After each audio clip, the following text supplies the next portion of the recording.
Assalamu alaikum and a very good day to all my viewers. We begin with Bismillahir Rahmanir Rahim. This means we begin with the name of Allah, the Allah who is the most kind, the most beneficent, the most merciful to mankind. No one else is as beneficent or as merciful as Allah. We all know that Allah has 99 names revealed to mankind. We commonly say Bismillahir Rahmanir Rahim. I begin with the name of Allah, the Rahmanur Rahim, the most kind, the most beneficent. Let us today try to know about two more names of Allah subhanahu wa ta'ala. One is Al-Khaliq, which means the creator. Allah is the creator of everything that is in the heavens and on earth. Allah creates everything from nothing, which no one else can do. So Allah is Al-Khaliq. Another name of Allah is Al-Bari, which means the evolver, the one who creates and develops gradually and in proportion. Only Allah can do that. So Allah is Ar-Rahmanur Rahim, Allah is Al-Khaliq, Allah is Al-Bari. Today, the story we are going to discuss or go through is one of Aesop's fables. It is the story of the farmer and his 4 sons. It is one of Aesop's many fables. Aesop was a slave and a storyteller of ancient Greece. His stories are short but interesting, particularly for children. In all of his fables, the characters are usually animals, plants, and forces of nature with human qualities. These fables have been handed down from generation to generation. These teach us lessons which everyone needs to learn. They teach us about morals, ethics, and beliefs. Today, the story or the fable with which we will go through is the farmer and his 4 sons. A rich farmer had 4 young sons. They were fit and healthy, but loathed labor. As their father was rich, they spent their time uselessly, much to the disgust of their father. One day, the farmer felt that he had not many more days to live. He worried about his sons. So one morning, he called his sons to his bedside and said to them, "My sons, pay heed to what I have to say to you. Do not on any account part with the estate that has belonged to our family for so many generations. It is our prized possession. Many have envied us because of this possession. Somewhere in it is hidden a rich treasure. I do not know the exact spot, but it is there. And by the grace of the Almighty, you will surely find it. Spare no energy and leave no spot unturned in your search." I repeat, leave no stone unturned in your attempt to find the buried treasure. Soon after, the father passed away, much to the sorrow of the 4 sons. The sons remembered what their father had said to them, and after a few days of the father's death, the sons set to work. They started digging the grounds with all their might, turning up every foot of ground with their spades. They did this several times and went over the whole area hunting for the treasure, but it was all in vain. They did not find the hidden treasure about which their father had told them. To their utter dismay, they found no hidden gold, no silver, nor anything that could be said to be wealth or treasure. Not long after it was sowing time, and the four brothers sowed crops and vegetables in their estate. After the sowing comes the harvesting. So it was harvest time, and the four brothers, they worked for it.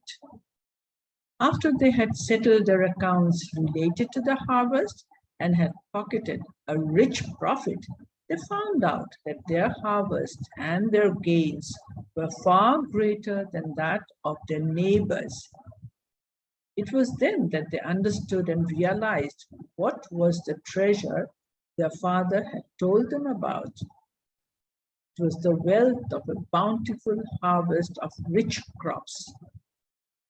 Their labor to find the hidden treasure, as told by their father, did not go in vain.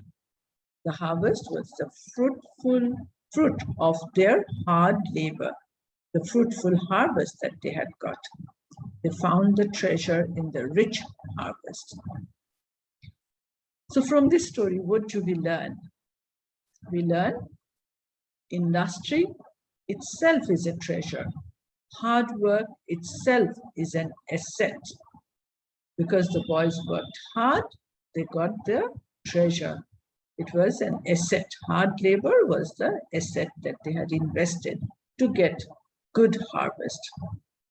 No pains, no gains. The boys we read were lazy. So until a person takes some pains to achieve something, he or she cannot have any gains. No pains, no gains. Industry is the key to success. So hard labor, work, industry will bring success. It is the key to success. In this story, we have come across some words that are less common. Let us try to find out their meanings, their opposites. This will enhance our vocabulary, increase our word power, which all of us need. The meanings of the words and their opposites. So a good number, inshallah. We will also try to frame sentences using these words so that we know how to use them in our everyday language, how we can make use of the words that we have learned. The first word is loathed. Loathed, disliked. Opposite is like, liked. We may use it in a sentence. Example, lazy people loathe labor. Lazy people dislike labor, dislike work. Disgust, disgusted. To be disgusted is to be unhappy, to dislike, disapprove. Opposite of dislike, disgust is delight, happy. An example of using this word disgust in a sentence can be, I was disgusted at the sight of the uncared for garden. A garden is a beautiful place. We expect it to be taken care of. So I was disgusted at the sight of the uncared for garden. Pay heed, give attention. The opposite of pay heed is to ignore, to be inattentive. You may use it in a sentence. For example, pay heed to what your parents tell you to do. Pay heed, be attentive to what your parents tell you to do. Part. One meaning is portion of a whole. And the other meaning, as we find it in the story, is to part with something, to give away something, to sell off something. That is the meaning of part. The father says, do not part with this property. Next,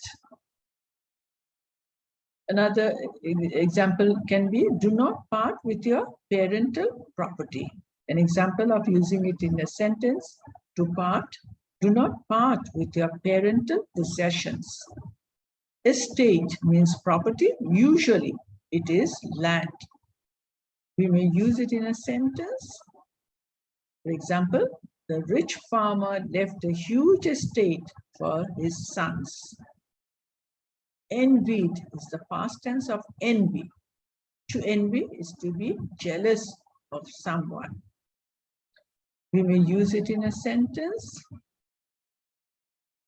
An example is given: the boys were envied by their neighbors as their harvest was rich and plentiful. Treasure means wealth. Valuable possession is wealth. It's a treasure.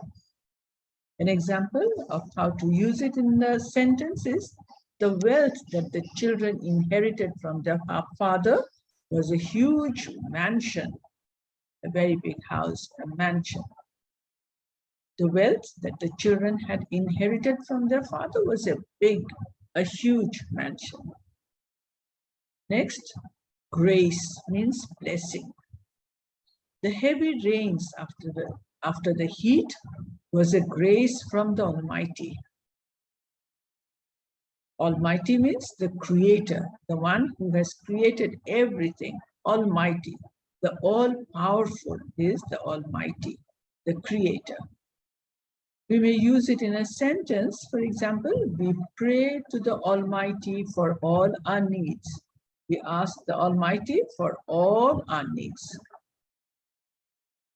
Next, leave no stone unturned is an idiomatic expression, which means to try in every respect, to try one's level best. An example of using it in a sentence can be: leave no stone unturned to perform your duties well. Spade is a tool with a long handle used to dig the soil. A spade is a useful tool for gardening. It is essential for gardening. We need a spade. Next, utter, total, utter, extreme. We may use it in a sentence. Example: the teacher was utterly disgusted at the boy's bad behavior. Dismay means sorrow, distress. Opposite of dismay is pleasure, relief. An example of using it in a sentence can be: the teacher was dismayed by the student's behavior, was distressed, was sorry. Bountiful means plenty, a lot, much. The opposite of bountiful is insufficient, frugal, small in quantity. And in a sentence, we may use it. Example: the people of our country rejoiced at the bountiful harvest. That means there was a rich harvest and the people rejoiced, were happy. Labor, work. Usually it is hard labor. You can use it in a sentence. For example, hard labor for a good cause never goes in vain. In vain means useless, without any outcome. We may use it in a sentence. Example: the attempts of the farmers' sons to find the hidden treasure in their estate were all in vain. Fruitful means useful. Opposite of fruitful is fruitless, useless. We may use it in a sentence. For example, the discussions were fruitful. The opposite will be the discussions were fruitless, useless, had no outcome. Industry means labor, means work. We use it in a sentence. For example, industry is the key to success. So today we have read a story, The Farmer and His Four Sons. It is written by Aesop. We learned some morals, we got some teachings like industry is the key to success. It is only through hard labor that people can get some benefit. And hard work itself is an asset. And if we do not take any pains, we will have no gains. No pains, no gains.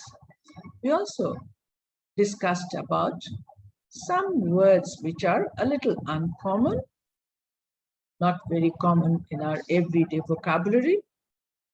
We learned the meanings of those words as well as their opposites, and also learned how to use these words in our everyday conversations so that we can use it properly. We can use it in the right manner. And what else did we learn? We learned about two names of Allah, what the meanings are there in Arabic. Not all of us understand Arabic, so a little bit of discussion helps us to understand. I hope this session will be of use to all the viewers. Wish you all the best, and I should also try to improve, learn more about Allah, His names, and all the blessings that He has bestowed on mankind. And this we have to do through our worldly works. We have to study, we have to learn, and this is also one of the components of leading a good life for here and the hereafter. Thank you very much. Assalamu alaikum wa rahmatullahi wa barakatuh.